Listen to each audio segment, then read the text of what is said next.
Alors, ce qui caractérise ce projet de restructuration et d'extension du musée de l'Odève, c'est l'alliance, la coexistence entre évidemment l'hôtel de Fleury et son architecture particulière et l'extension qui a été proposée sur le bâtiment Tessinc et qui joue également, qui réinterprète les codes d'une architecture minérale.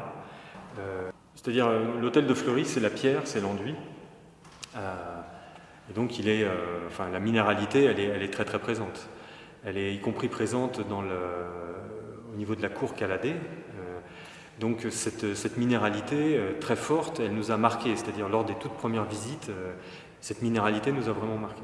Et le bâtiment en extension, qui vient compléter l'hôtel de Fleury, propose une approche et une modénature en béton laissé brut de cet espace, l'espace dans lequel nous nous trouvons, qui est l'espace passage. Il réinterprète également d'une certaine manière la cour centrale, la cour Caladé de l'hôtel de Fleury.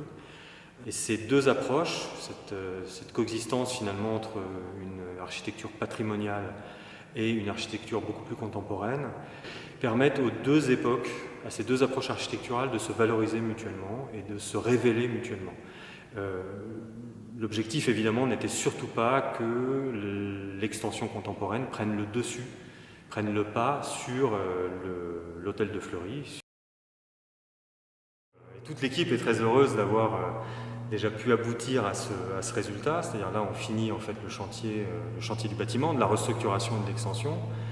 Il y a encore un certain nombre de choses à faire, notamment la réalisation de tous les aménagements muséographiques pour les collections permanentes, pour les 3 collections, qui vont s'échelonner sur, on va dire, encore 6-7 mois.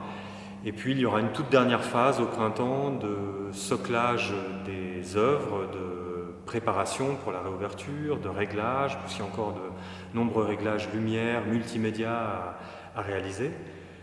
Voilà, donc encore quelques étapes, mais le musée va bientôt réouvrir.